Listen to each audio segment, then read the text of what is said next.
Direct आप लोग आ जाइए, ये रहा इलस्ट्रेशन नंबर 12 में आ जाइए आप लोग। इसमें सबसे पहले क्या निकालना है समझ में, तो calculate the wages rate per hour for cost purpose. तो हम लोग को कॉस्ट पर्पस के हिसाब से वेजेस हम लोग को रेट निकालना है, पर आवर का निकालना है। तो चलिए निकालते हैं। इसमें क्या दे रखा हुआ है, a worker is paid ₹10,000 per month and DNS allowances of ₹2,000 per month. तो इसे वर्कर को जो यहाँ पे वेजेस पे किया जा रहा है 10,000 पर मंथ, और यहाँ पे डीएनएस अलाउंसेस दे रखा है उनके पास 2,000। फिर यहाँ पे बोला worker contribute to provident fund is 10% and employer also contribute the same amount as a employ. तो यहाँ पे 10% जो इम्प्लॉई कंट्रीब्यूट कर रहा है, उसी तरह से यहाँ पे एम्प्लॉयर भी यहाँ पे 10% ही क्या कर रहा है, कंट्रीब्यूट कर रहा है। फिर बोला the employ state insurance corporation premium is 6.5% of wages which is of which 1.75 is paid by employ. तो यहाँ पे इसमें से 1.75 क्या है, 1.75 एम्प्लॉय पे कर रहा है, और बाकी जो बच गया वो कौन पे कर रहा है, एम्प्लॉयर पे कर रहा है। फिर बोला it is the firm practice to pay 2 months wages as a bonus each year. तो यहाँ पे 2 महीने का यहाँ पे बोनस भी दिया जा रहा है। फिर बोला the number of working days in year are 300 of 8 hour each. तो यहाँ पे जो वर्किंग डेज हैं वो 300 डेज है, और वर्किंग आवर जो दे रखा हुआ है ईयर का वो 8 आवर करके दे रखा हुआ है।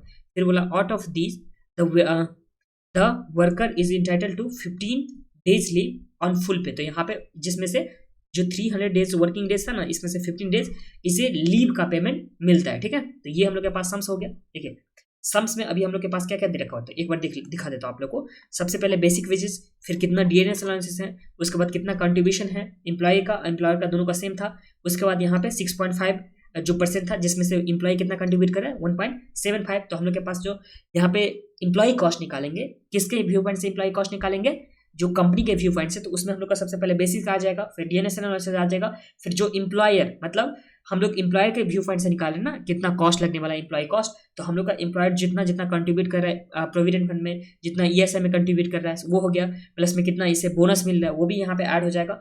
और उसके बाद हम लोग के पास यहाँ पे गिवन था कि 300 यहाँ पे डेज था, जहाँ पे 8 आवर करके काम करना था, जिसमें से 15 डेज इसे लीव का भी पैसा मिलता है। तो हम लोग को यहाँ पे वेजेस पर आवर के हिसाब से वेजेस रेट जो होगा पर आवर वो हम लोग को सम्स में निकालना है। ये तो बहुत ही इजी सम्स है ना, तो आज ये कॉपी में हम लोग बनाते हैं। ये रहा इलस्ट्रेशन नंबर कौन सा है, 12 नंबर।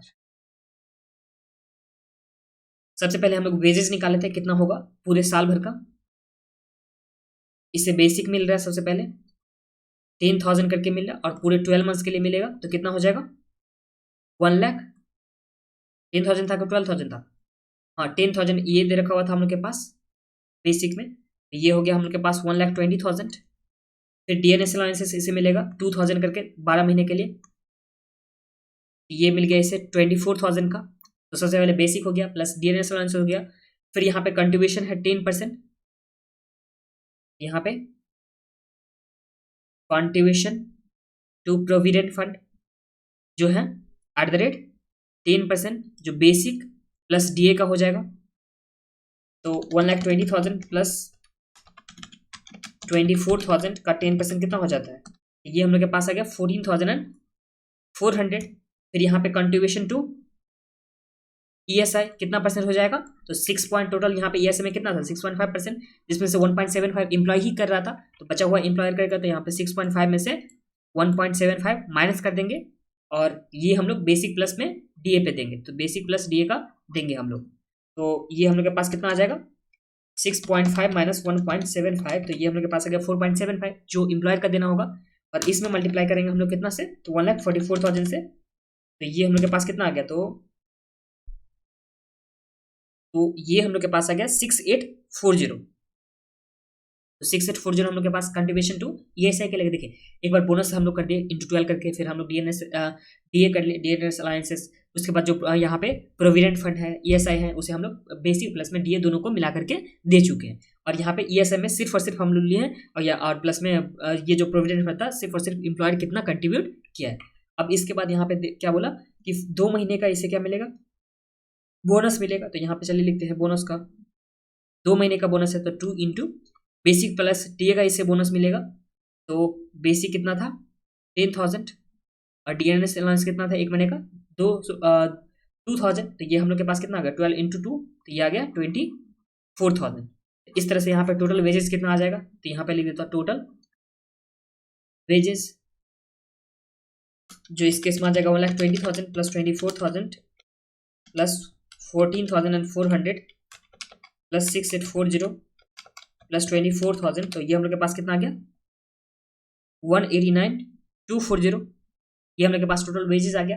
अब इस टोटल वेजेस में हम लोग इफेक्टिव आवर से डिवाइड करेंगे, तो पहले हम लोग इफेक्टिव आवर निकाले, तो चलिए निकाले थे यहाँ पे इफेक्टिव आवर। इफेक्टिव आवर हम लोग का कितना हो जाएगा, तो देखिए 300 डेज काम कर रहा था 8 आवर करके, तो यहाँ पे सबसे पहले हम लोग कर देंगे 300, जिसमें देखिए 300 यहाँ पे डेज काम कर रहा था। सबसे पहले देखिए 300 डेज काम कर रहा था, जिसमें से 15 डेज का क्या था, लीव था। 300 डेज काम कर रहा था बट उसमें से 15 डेज का लीव था, तो 300 में से हम लोग 15 को माइनस करेंगे तो हम लोग के पास कितना आ जाएगा 285 आ जाएगा। और एक दिन में कितना काम कर रहा था, तो 8 आवर करके, तो इंटू जब हम लोग 8 करेंगे तो हम लोग के पास क्या आ जाएगा इफेक्टिव आवर आ जाएगा। तो चलिए यहाँ पे लिख देते हैं 300 था जिसमें से 15 डेज का इसे लीव था, इसमें एक दिन में कितना काम कर रहा था 8 आवर करके, तो हम लोग के पास क्या आ जाएगा इफेक्टिव आवर आ जाएगा, जो कितना हो जाएगा तो 285 इंटू 8। इस केस में हम लोग के पास कितना आ गया 2280। तो इस तरह से हम लोग के पास इफेक्टिव आवरली रेट कितना आ जाएगा, तो यहाँ पे इफेक्टिव आवरली रेट जो टोटल जो भी वेजेस है उसमें हम लोग आवर से डिवाइड कर देंगे इफेक्टिव आवर से, तो हम लोग के पास क्या आ जाएगा इफेक्टिव आवरली रेट। तो चलिए इस केस में कितना आ जाएगा, तो 189,240, इसमें हम लोग डिवाइड कर देंगे 2280 से, तो हम लोग के पास इफेक्टिव आवरली जो रेट हो जाएगा वो हो जाएगा 83 पर आवर करके। और इसी के साथ इलस्ट्रेशन नंबर 12 हम लोग का कंप्लीट हो गया। एक बार बुक में देख लीजिए, बुक में किस तरह से, तो देखिए सबसे पहले वेजेस आ गया जिसमें डीएनएस अलाउंस प्लस में वेजेस दोनों को ऐड करके ही लिखा है, तो चलिए कोई बात नहीं।